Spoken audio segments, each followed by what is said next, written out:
Reka nongere mbaye ikaze mwese mukomeje kudukurikira ku muyoboro wacu w'amakuru yizewe kandi agezweho. Niba utarakora kuri subscribe uri munsi yo video yawe ukande no kunzogera ihari kugira ngo ujye uwa mbere mu kuba wabona amakuru mu gihe tumaze kuyategura no kuyatunganya mu buryo ubu ugezweho. Hirya no hino ku isi rero turebera hamwe byinshi bitandukanye mu makuru aba agezweho. Twerekeje mu mujyi wa Goma muri Repubulika ya Demokarasi ya Kongo, ni muri Kivu y'Amajyaruguru, ndetse urabizi ko kuva mu mpera z'ukwezi kwa mbere umutwe wa M23 ugenzura umujyi wa Goma ndetse na Bukavu muri Repubulika ya Demokarasi ya Kongo. Mu minsi ishize muri uyu mujyi wa Goma humvikanye ibitero bitandukanye rero byaje kwitana ubuzima bw'abasivile, ndetse umutwe wa M23 mu matangazo wagiye usohora wamaganye ibyo bitero, uvuga ko rero ari ingabo za leta ya Kongo FARDC nabo bafatanyije rero barimo Wazalendo ndetse na FDLR bagabye ibitero kuri M23. Ni ibitero kandi M23 yamaganye ivuga ko rero ingabo za Repubulika ya Demokarasi ya Kongo zagabye ibi bitero zigamije kwisubiza umujyi wa Goma, nkuko aya maturu cyangwa se aya makuru akomeza kugenda abe igaruka kugeza kuri ubu ngubu. Kandi rero haravugwa icyo nakwita nk'ibikorwa by'umutekano muke mu mujyi wa Goma, ndetse ikindi kandi haravugwa rero impfu za hato na hato kubirebana n'abasivile muri uyu mujyi ugenzurwa n'umutwe wa M23. Tujye kurebera hamwe rero ibirebana n'ayo makuru yose ku buryo burambuye. Ndaza kwerekeza kandi muri Leta Zunze Ubumwe za Amerika, ndakubwira ko Donald Trump yigambye ko ari we uyoboye isi. Turaza kurebera hamwe byinshi bitandukanye kubirebana n'icyo Trump ashingiraho rero agaragaza ko ari we uyoboye isi. Twerekeje mu mujyi wa Goma, amakuru aravuga ko rero ibikorwa by'umutekano muke bikomeje muri uyu mujyi nk'uko bamwe mu baturage bakomeje kubitangaza. Amakuru kandi ashingirwaho ibi bikorwa by'umutekano muke ni amakuru avuga ko ku mugoroba wo kuwa mbere ahagana ku isaha 3 z'umugoroba muri uyu mujyi rero wa Goma, umuforomo ukiri muto rero witwa Sadiki Rudabuka akaba yaje kwicwa arashwe n'abantu rero bari bitwaje intwaro ariko bataramenyekana. Akaba yiciwe rero muri karitsiye ya Ndosho, muri Karisimbi rero nk'uko aya makuru akomeza kugenda abigarukaho. Amakuru kandi yemezwa na bamwe mu batangabuhamya cyane cyane rero bayahamirije ikinyamakuru Actualité.cd dukesha iyi nkuru. Ni amakuru rero avuga ko bamwe mu bagizi ba nabi bari bitwaje intwaro binjiye rero mu rugo rw'uyu muforomo. Navuga ko rero warutuye hara mu mujyi wa Goma, ndetse ikindi kandi mbere ngo yo kumwica bakaba babanje kumurasa amasasu menshi, ariko rero ntahite yitaba Imana akaza gukomereka. Hanyuma ikindi kandi akaba yaje kwicwa n'ibyo bikomere by'amasasu rero ubwo yari arimo ajyanwa kwa muganga kugira ngo yitabweho, nk'uko makuru akomeza kubitangaza. Umwe mu baturage kandi batanze amakuru bayahaye ikinyamakuru cyo muri Kongo dukesha aya makuru avuga ko rero inzego z'umutekano ziyobowe rero cyangwa se ziyoboye umujyi wa Goma ku ruhande rwa M23 ngo batinze rero kuba bagera ahabereye iki gikorwa, baza gusanga rero bamwe mu bagabye iki gitero kuri uyu muturage no mu rugo rwe rero bamaze guhuga, nk'uko aya makuru akomeza kugenda abigaruka. Uyu muturage yagize ati rero abateye bahageze bakomanga ku rugo arwanya kugendera, abana rero barakingura, hanyuma ikindi kandi binjira mu nzu barasa rero uyu muforomo yikubita hasi rero nk'uko aya makuru akubigarukaho. Ikindi kandi ngo nyuma y'abagabye iki gitero baje guhita bacika, hanyuma ikindi kandi nyakwigendera mbere y'uko yitaba Imana ageragejwe kugezwa kwa muganga, akaba ari ivuriro ryitwa CBCA muri Ndosho rero nk'uko aya makuru abitangaza. Gusa rero akaba yaje gupfira mu nzira nk'uko bamwe mu baturage batanze aya makuru abigarukaho. Ikindi kandi ngo amasasu yumvikanye rero iminota mikeya cyane, ndetse ikindi kandi ngo ubutabazi ntabwo bwahise bugera aho ngaho nk'uko uyu muturage yakomeje kugenda abigaruka. Ibi bikorwa rero navuga ko by'ubugizi bwa nabi bikomeje mu mujyi wa Goma, bikaba rero bizamutse nyuma y'ibikorwa kandi byabaye mu cyumweru cyashize. Nanone rero nk'uko aya makuru akomeza kugenda abigarukaho, aho abandi bagera kuri cyangwa se abandi bicanyi bagera kuri 2.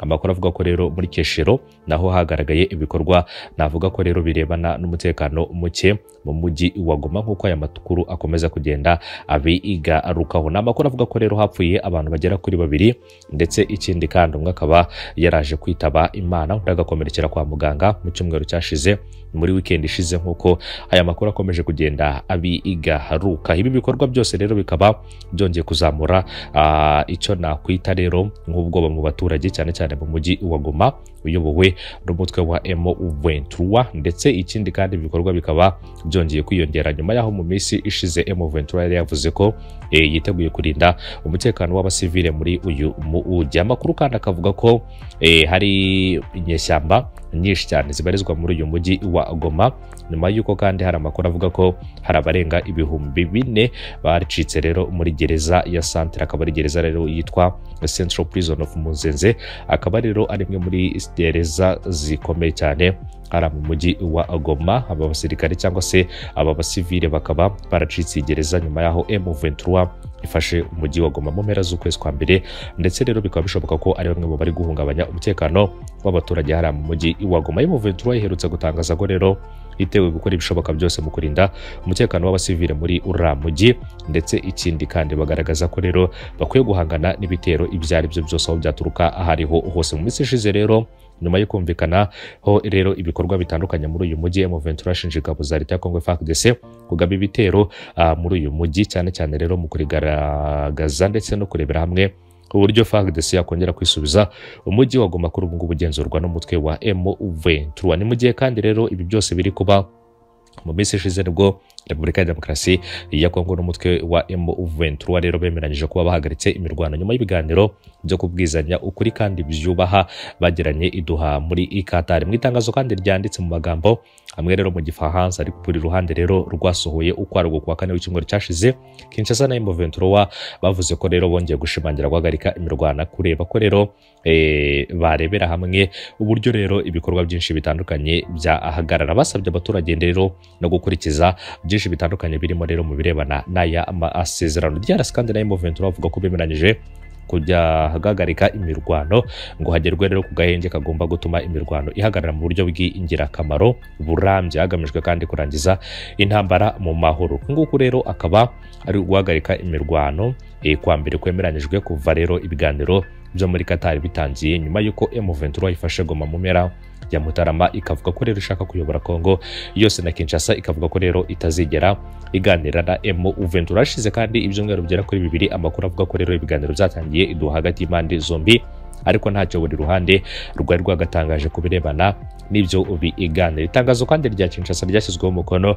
n'uwitwa Papi Mbuyu Kanguvu uhagarariye kandi intumwa zayo mu biganiro, mu gihe kandi rya M23 ryashyizweho umukono n'umuvugizi waryo Lawrence Kanyuka. Umuhuza kandi Qatar yavuze ko rero ibi byagezweho n'impande zombi bikurikiye inama yatunguye benshi yo ku itariki ya 18 Werurwe uyu mwaka rero yahuje perezida w'igihugu cy'u Rwanda Paul Kagame na perezida wa Repubulika ya Demokarasi ya Kongo, yabereye iduha bagahuzwa rero na Emir wa Qatar Sheikh Tamim bin Hamad Al Thani. Umuvugizi kandi wa Minisiteri y'Ububanyi n'Amahanga ya Qatar witwa Majed Al Ansari yavuze ko rero iki gihugu gishimishijwe no kubona ibikorwa by'ubufatanye n'iri tangazo rero rihuriweho hagati ya Repubulika ya Demokarasi ya Kongo ndetse na M23. Impande zombi zivuga ko rero zemeye kubahiriza ibyo ziyemeje, bikazafungura kandi inzira yerekeza ku biganiro byubaka byo kugarura amahoro arambye muri Repubulika ya Demokarasi ya Kongo ndetse no mu karere. Bagize bati rero ibyo biganiro biziga ku mpamvu zimbitse z'amakuba ariho rero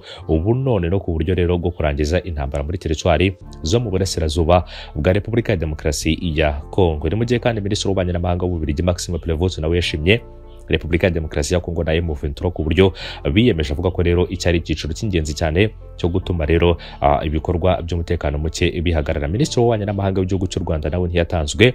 Olivier Nduhungire yavuze ko rero iri tangazo rihuriweho ari intambwe ingenzi ndetse igeza ku ntego yerekeza ku mahoro arambye mu burasirazuba bwa Repubulika ya Demokarasi ya Kongo mu gihe ryaba ryubahirijwe mu buryo rero ubudahemuka nk'uko yakomeje kugenda abigarukaho. Ikindi kandi twerekeje muri Leta Zunze Ubumwe za Amerika dusoza rero nuko perezida wa Leta Zunze Ubumwe za Amerika Donald Trump yatangaje ko rero ubu ngubu uretse kuba ayoboye igihugu cye anayoboye isi yose kandi imanda imushimisha ugereranyije n'iya mbere yayoboye. Trump kandi yabitangarije ikinyamakuru cyitwa The Atlantic ubwo rero yishimiraga iminsi 100 amaze ku butegetsi muri manda ya kabiri yatangiye muri Mutarama 2025. Agira ati rero muri manda ya mbere nacunganaga n'ibintu bigera kuri 2 gusa, kuyobora igihugu ndetse no gucungana n'imibereho gusa, ariko kuri iyi nshuro kandi ndayobora igihugu ndetse nkanayobora isi. Trump yavuze ko rero bitandukanye no mu bihe byashize ubu yishimira gukora inshingano zirimo ibikorwa bifitiye inyungu